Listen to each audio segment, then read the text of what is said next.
आपने मसाला लगाया, supreme court से कंगना रनौत को बड़ा झटका, वापस लेनी पड़ी याचिका।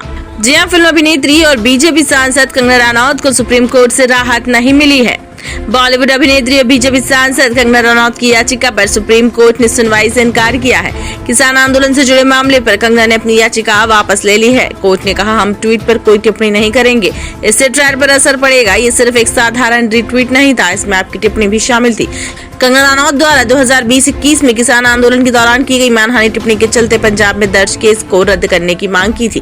कंगना के खिलाफ मानहानि की शिकायत 2021 में पंजाब के बठिंडा कोर्ट में 73 साल के महेंद्र कौर ने दर्ज कराई थी। शिकायत में कहा गया है कि कंगना ने रिट्वीट में उनके खिलाफ मानहानि करने के आरोप लगाए हैं।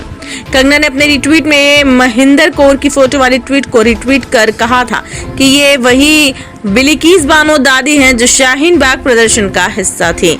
न्यायमूर्ति विक्रमनाथ और संदीप मेहता की पीठ ने कंगना की याचिका पर विचार करने से इनकार करते हुए इसे वापस लेने की सलाह दी, जिसे याचिकाकर्ता ने स्वीकार कर लिया। इसी प्रकार याचिका वापस ली गई, मानी गई और खारिज कर दी गई। जैसे ही सुनवाई शुरू हुई, न्यायमूर्ति संदीप मेहता ने ट्वीट में की गई टिप्पणियों को लेकर आपत्ति जताई और कहा कि सिर्फ एक साधारण रिट्वीट नहीं था, आपने अपनी टिप्पणियां जोड़ी थी, आपने इसमें मसाला लगाया था। जब कंगना की ओर से वकील ने तर्क दिया कि उन्होंने स्पष्टीकरण दिया है, अदालत ने स्पष्ट किया कि स्पष्टीकरण निचली अदालत में दिया जा सकता है।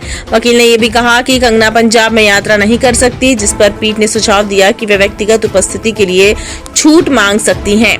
जैसे ही वकील ने आगे बहस करने की कोशिश की, अदालत ने चेतावनी दी कि इससे उन्हें प्रतिकूल टिप्पणियां झेलनी पड़ सकती है, जिससे उनके बचाव पक्ष को नुकसान पहुंच सकता है। न्यायमूर्ति मेहता ने कहा कि हमें ट्वीट में की गई बातों पर टिप्पणी करने के लिए मजबूर न करें, इससे आपकी सुनवाई पर प्रतिकूल प्रभाव पड़ सकता है, आपके पास एक ठोस बचाव हो सकता है। 2021 में किसान आंदोलन के दौरान कंगना रनौत ने एक ट्वीट को रिट्वीट करते हुए बुजुर्ग महिला प्रदर्शनकारी महेंद्र कौर को लेकर एक टिप्पणी की थी। ये वही दादी है जिन्हें टाइम मैगजीन में सबसे शक्तिशाली भारतीय बताया गया था और ये 100 रुपए में उपलब्ध है। इस टिप्पणी में उन्हें शाहीन बाग की बिल्किस दादी से गलत रूप में जोड़ा गया था और संकेत दिया गया है कि प्रदर्शनकारियों को पैसे देकर लाया गया था। मजिस्ट्रेट कोर्ट ने जांच के बाद पाया कि कंगना द्वारा रिट्वीट किया गया था और उनकी टिप्पणी आईपीसी की धारा 499 मानहानि के तहत अपराध है। कंगना ने इसके खिलाफ पंजाब और हरियाणा हाईकोर्ट में याचिका दाखिल की, जिसे खारिज कर दिया गया।